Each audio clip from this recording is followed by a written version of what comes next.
if there's anything I think I could say or do to help you come to that decision, I certainly would. Okay.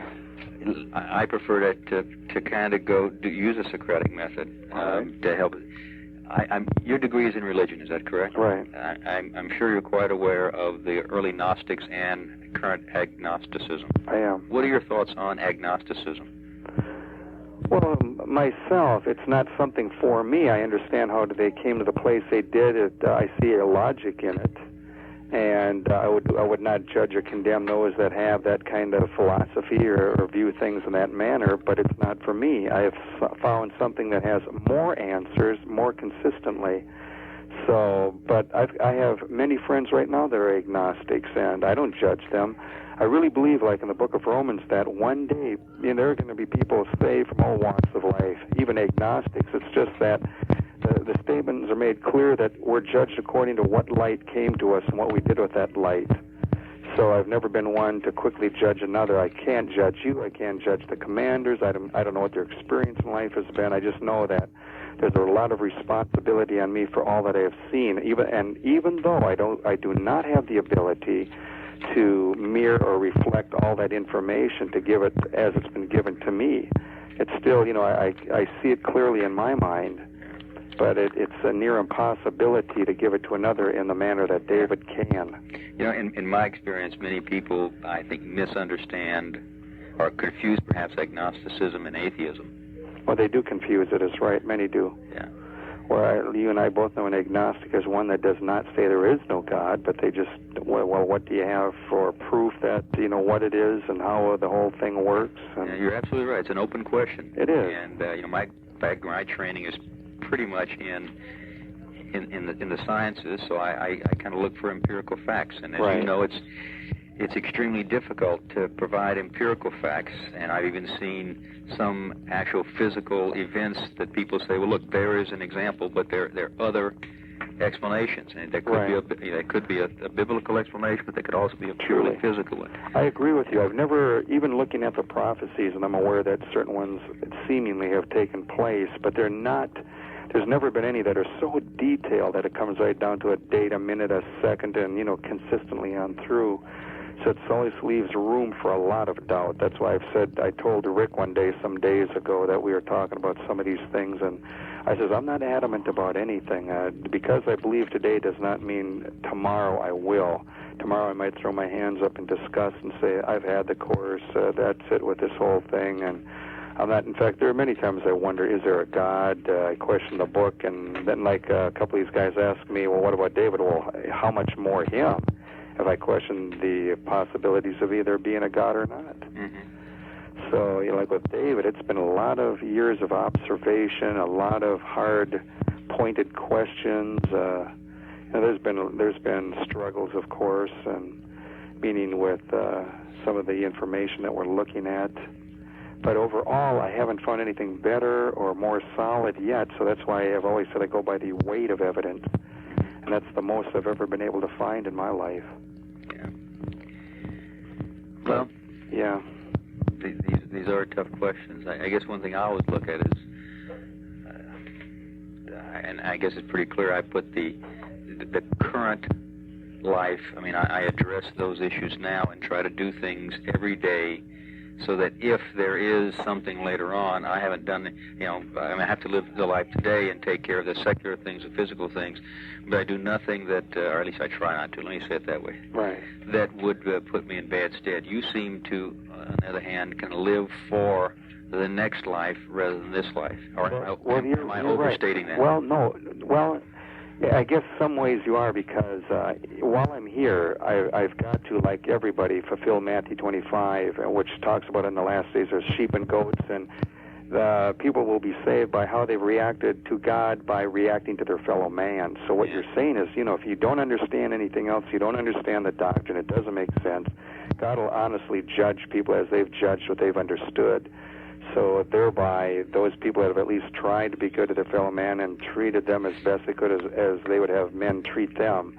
That's always been the principle. It is really the principle of Christianity. So even my day-by-day living has been where I've tried to help people no matter who they are. I've always had a great concern and love for people. I really have. even though, you've heard me or there's been a lot of different emotions that have been recorded with me on the phone, but bottom line is I don't dislike anybody. I might at some time, because of being tired, worn out, or frustrated, say things, but I'll always apologize. It's always been a trait of mine. But at the same time, I do hope for the best for everyone. I really do. If it were up to me, and there is a God, and there's some truth to that book, I would have everybody be saved in this whole world. I would not be apt to judge anyone quickly. Anybody that's had to live in this world where there's death, dying, disease, the uncertainties of what today or tomorrow brings, I guess I would be very merciful and open to all. But with all the sincerity in your voice, Steve, I guess one question comes to mind. When looking at your past life, I think you and Judy were married in Hawaii for 17 or 18 years before you came here. Right. And I guess the fundamental question: how did, in your view, how did you end up getting in the midst with what you were attempting to do, which is find God and spiritualism and so forth? How did it end up that you got in the middle of a massive shootout with a number of people being killed? What's from your people? How did that happen? You ever ask yourself, you go along and say, geez, how did I get myself? Well, no, really. Well, I asked that the day it happened, and, frequently since, of course. And, well, it originally started, with, there never have been plans ever to harm or to go after anybody in this world, never.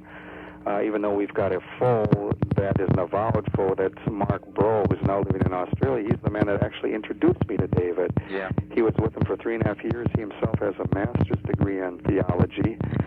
He was, for his age, he had a lot of sense at the time, but he was very immature. He never had really any friends. He was an introvert, and all of a sudden he was readily accepted by a number of people because he had an ability to see and to explain fairly profound things from the Bible, more so than even myself. I have an ability to, as the Bible would say, evangelize, where he did not have that as a talent. Yeah. His talent was more to see the deeper things that might be in the writings of those that have preceded. And so anyway, he's the one that introduced me, but in the process, when I finally came here, he's the one that's brought up these things of suicide and all these other things. I weigh all these things out, and then finally it comes to the place where I think it was a year and a half ago, we met this guy, Henry, and we've always looked for anything we can to make money where people can study here, and they don't have to work, but while they're here, they can be supported with food and a place to live. Philip Henry? Pardon? That was Philip Henry? When you said I can't remember his last name. Henry was his first name. Henry, yeah. But anyway, with this guy, we ran into him. I did at first. One of the other guys did, and he started talking about guns, and none of us knew much about it. David had when he was younger, but not much. But after a while, when we started hearing the kind of prices that were being these things were sold for, what they were bought and sold for, of course we became interested. So that's how. I was one thing leading up to it. Yeah, where did all the weapons come from? That's how it began. For investment purposes, or resale, or just for resale. In fact, what we noticed. This had nothing to do with me because I'm in the music part. I don't know anything about these things yet. Even I don't know really how they work and operate. But they started. A couple of the guys. Mike Schroeder was the main guy that started doing a lot of. He was down at what we call the shop or the. What do you call the place? Anyway, he was doing a lot of buying and going to shows. That's here around Waco? Yeah. I've heard one place called the MagBag mentioned. That's the place. Yeah. That's the place. That's where they'd buy a lot of things. And so Mike Schroeder started buying a lot of things. Yeah, he's the one that put out a lot of the orders and tried to get things as cheap as possible, and they'd go sell anything they could. They try. Once noticing these shows, there must be other shows, but no one's ever familiar with them. But we tried a lot of different enterprises to make money where people could be involved working, using their talents and their means. But it seems like, no matter what, some things are seasonal, some things are this and that. And so that seemed to at least be something to bring in some money. And they started even making vests and different things and tried, just about anything. Making vests? Yeah. Again, for resale? Right. But why if the guns were primarily purchased for investments or for resale, why all the ammunition? What was apparently what I understand from about a year ago, I think it was, they found out there were rumors through the different shows that they went through that there was going to be a really big jump, a huge jump. Just like apparently there had been a couple years ago, I think, that these kind of guns, what are they called? What are they called? Assault, I guess? Assault weapons or something? Okay. I think there was a jump from something like $300 to $800 or $1,500, and then I think they came down. So it would seem then if one could buy them, then they came down again. So if you could buy them just like coins at a low price, hang on to them long enough, when they go up, you could make a really good return on your money. Yeah. Well, I can see that in terms of perhaps the weapons as an investment, if that's what you're talking about doing. But I still don't understand why the purchase of so much ammunition, because the prices of ammunition don't fluctuate much at all. Well, we heard from what they told me, I should say they did, and I've heard that since being here now in the past month and a half. They told me that, and they gave me, there was a couple of names of people they were dealing with that kept on saying, watch and see this jump up. And I don't know where they got their information, but it sounded like inside information. And they said there was going to be like 100% jump or something like that, which, that would be an awesome return. But if you had it, you could sell it and so forth. And I think Paul at the time, I don't know if it was Paul or Mike, one of those guys was trying to work on, I don't know, his license, or I don't know what he was all working with. But, see, I don't really know a whole lot about that. I've always been in the music end of this whole thing. And, David's quite a musician, so I know more about that. I don't know much about this other area at all. And I guess David's musical career has been on hold for quite some time. Well, no, not really, because if you remember, well, I don't know, I guess it wasn't you I was telling that, but John, there's a number of guys that we actually flew out here, like October, November, and we were auditioning some really good talent, but at the same time, there's always been two things. You can always hire the best musicians in the world, of course. But if they don't see eye to eye with what our program is with the Bible, we want to see someone that is in harmony with us. And, of course, from there, we'll see that according to the Bible, the program goes. So that's what, it's like a person had to have we've almost taken secondary talent in lieu of someone that might be good, as long as they were at least involved and harmonized with where we were at. Yeah. Otherwise, you get someone saying, well, let's make money, and they're out drinking, smoking, doing their own thing, and of course, we're not into that. Most musicians, of course, are very loose, and they're trying to get all they can here and now. And yeah. Okay. Well, that gives me some of the background that I hadn't heard before. I presume you've told a lot of the early people here, I think. I don't know if I even did. I don't think really too many ever asked, but yeah, that's basically what it was about. I remember even coming out here about a year and a half ago in the summertime, and when the person, Henry or whatever his name was, he was out here, and it seemed like he wanted to sell everybody here anything. Obviously, he was a salesperson, wanting to make some money, and then we got to know him a little bit, and he'd pop in every now and then, but basically that's the way it began. At first there was no real interest, but we also had, we were doing a lot of other things, like with landscape and trying to fix cars, and you name it, just about whatever it needed to be where people can sit down and relax and study and ask questions and send them out again. Okay. I'm looking at the cassettes for the CW16 that Judy said, and we're going to get those out there. I need to be sending them out there to get all the way to the Bradas to get in there. But one question I've been asked to confirm. Do you remember our conversation yesterday, where I think I tried to lay it out? We're not trying to push David to go any quicker, but the reason that the issue of the cartridges came up was Judy saying, look, if you can give me these ink cartridges for the Casio, I can do the typing. Mm-hmm. She said then that she had two half tapes. One she'd started ink cassette cartridges. You follow what I'm saying? Okay. Just like the ones we're sending in. Right. She said we had one and somehow it got broken or stuck. We started on another one, but then we fixed the first one. So she implied to me she had two half ones, or she could be doing some typing. Do you know if she's been doing any typing at all? No, I'm sure she hasn't been, because unless she's been typing, I better not even say that. I didn't think she was, but Who knows if she started on some of those texts? That I'm not too sure because, you know, I'm so busy. A lot of times she'll stop and do things like that for a while. By the time I come back, hours later, you know, she's already slowed down or doing something else. Well, the reason so I ask, I could find out. The reason I ask is that, you know, it's pretty clear that if we're going to, the reason we're willing to send in those cassettes, the, you know, typing cassettes, is to get the first manuscript typed and out. Right. That was, I think you told me you overheard David confirming that he'd be willing to do that if we'd send in the cassette, the cassettes, the typing cassettes.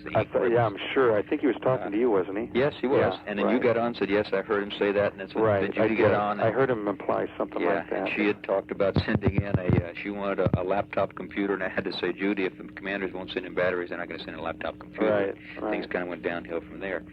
But I guess I'm coming back to that confirmation that, you know, they're asking me, now look, you can't just send this in and have them say, well, no, we never agreed to send out the first manuscript when it's completed. That's your understanding and my understanding of the Well, that's what I heard myself, as you did. I didn't hear what you were saying, but I did, of course, you know, standing near the phone, I did hear what he said. Okay, I know it's no skin off your teeth, but that's kind of the pressure I'm under to say, look, if you're saying, Dwayne, that they've agreed to do that, we'll send it in. If that doesn't, you know, somebody will come and grab me by the scruff of the neck. Well, if you'd want to hang on to it for just a little bit or find out what's going on first, that would be fine with me even. Well, you know, if we don't get it set up and ready to go and, you know, get it in before the evening tonight, you know, we don't want to be moving around at night. Right. So it'll be delayed until tomorrow. You know, I'm just trying to do, as I said, anything. I wish it wouldn't have happened earlier, because now that it has, I don't know that he's doing a whole lot right now. But there still would be, I mean, he said he had finished writing the first manuscript. He did. I heard him, and I did see like 20. I saw some, you know, handwritten pages of notebook, looseleaf notebook type paper there. Yeah, it would seem like that she could start typing on that, and that you could be editing, or if you're going to do that, she could be typing. So even if he's not writing much more now in the second seal, at least that one could be typed. Do you see the rationale? No, I know. I saw right from the beginning. I like you, of course, you know, right from the beginning, when you see a project or something that's done or going to be done, you look at all the avenues, every aspect of it, and you go ahead and you do what you got to do to get it accomplished. But see, 6.5 years being involved in this group, it's never worked that way.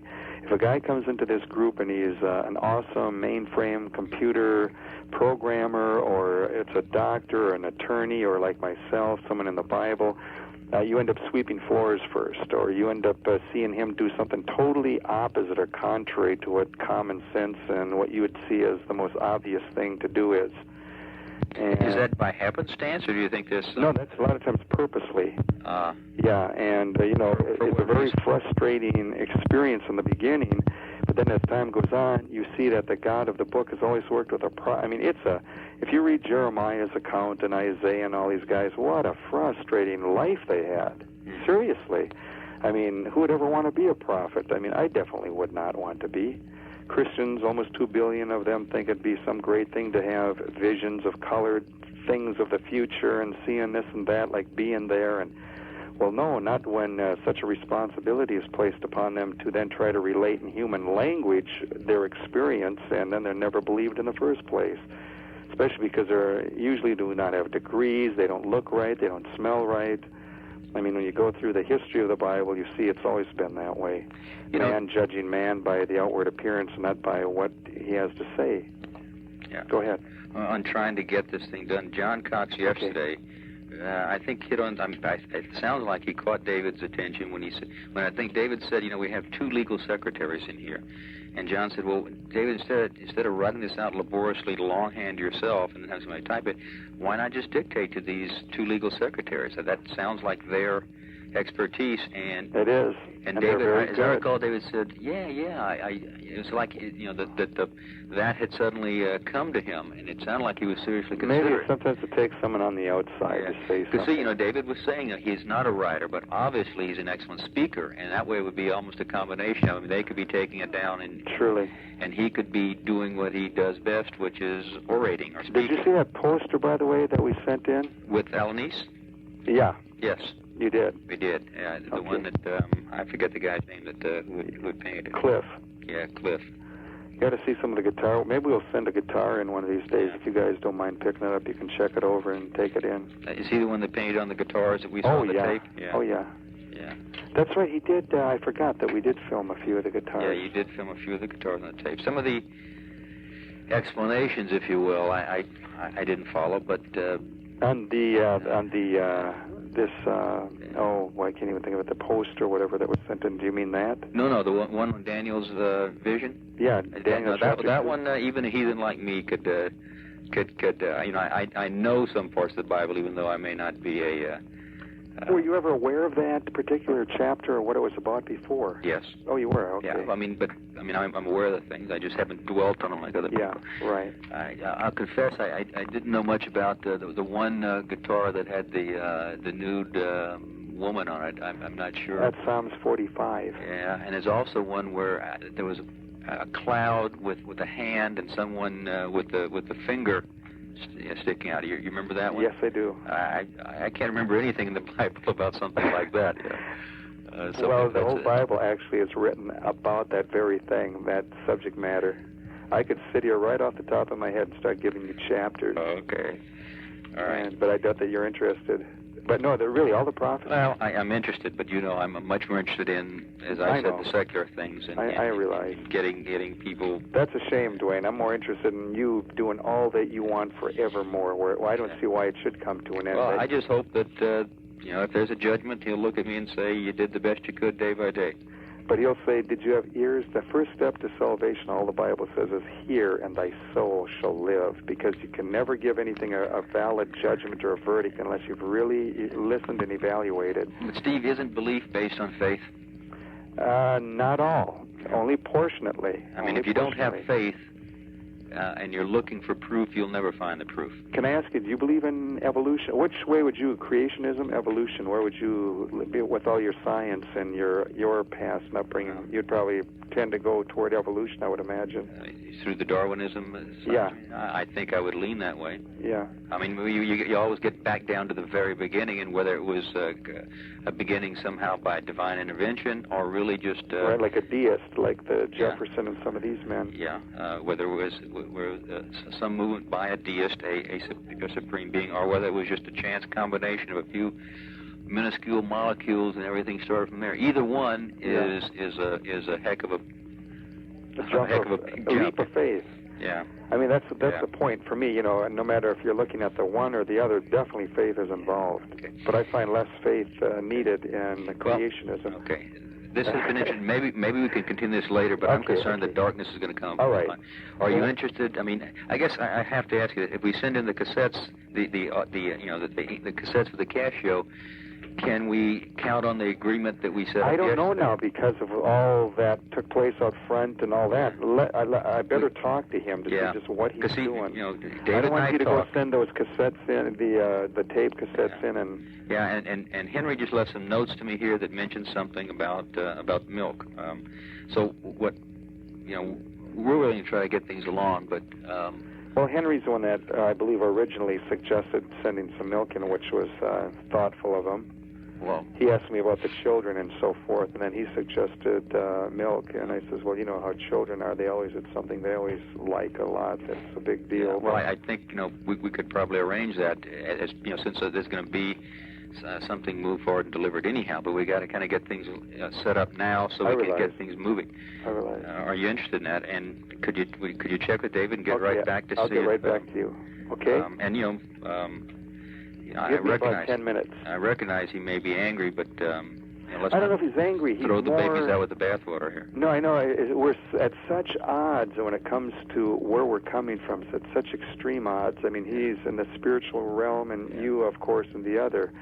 And you want to actually do the best for us where we can get through this system fairly. I believe that. He's trying to keep a wrathful God who says he's going to do all that, fulfill every word of that book from Genesis to Revelation off of you, and you don't believe it. Yeah. So it's like he more feels for you than he does.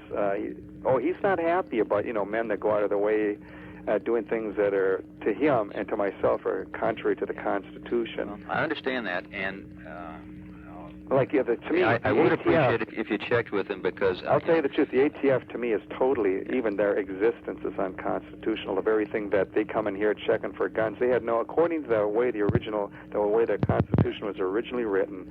You and I know that it was written in a way where all people were to have equity with the government, so it could not turn into some kind of tyrannical power over them. Steve, can we postpone that discussion? No, yeah, I just wanted to throw that simply in because I don't want everything to be set up and say, yeah, let's go. Okay, I'm heading up there. I'll call you right back. Check with David. 10 minutes. Would you do me a favor? Remind him that we went over 2 or 3 times, and I'm counting on kind of him keeping his word and me keeping mine here, but we'd like to get the go-ahead and say, yes, we'll send in the audio, the ink cassettes, that he will still honor his agreement, that as soon as the first manuscript is typed, it'll come out. Okay. I'll call you back. Okay. Okay, bye. And see if the kids are in there. Just check with the moms about the milk or something. Okay, it'll be just a few minutes. Okay. Okay, bye.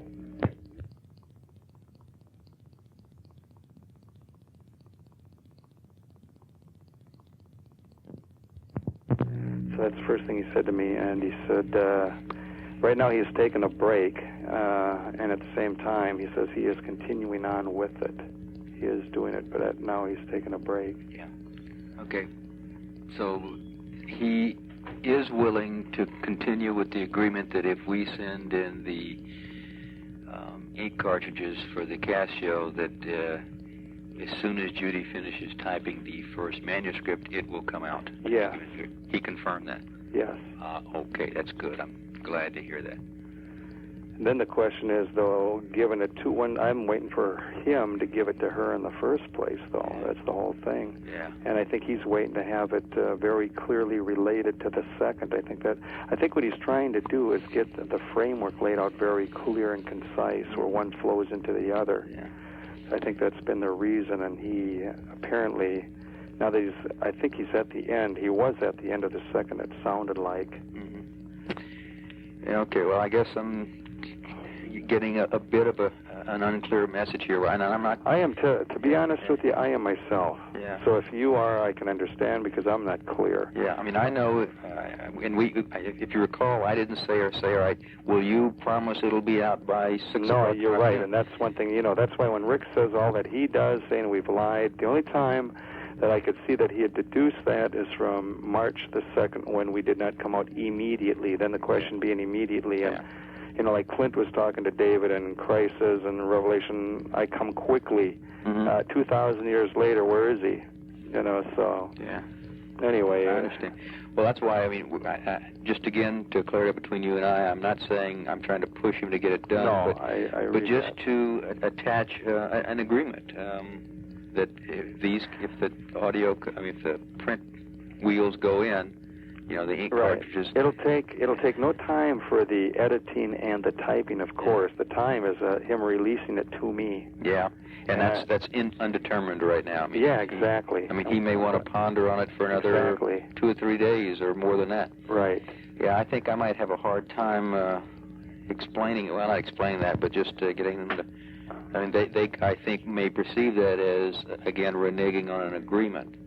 Well, then let's not make any agreement. In fact, I'd rather not make any, and you keep the cassettes and the milk and whatever, because, it has nothing to do with the milk and cassettes. We'll do it irregardless whether you send that in or not. Okay. That's number one, what he's saying. Yeah. So, once he's directed, see, Dwayne, that's the whole thing. He will do what he's got to do. Yeah. And even though you people are trying to be helpful to get the thing going, which is great and commendable, but at the same time he'll still do it irregardless.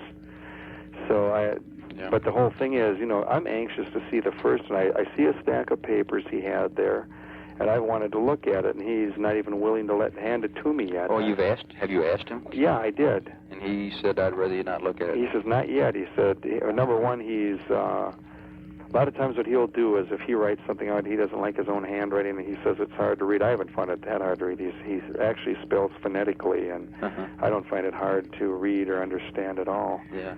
But anyway, I guess he wants to tie it into the second before handing it off even. Yeah.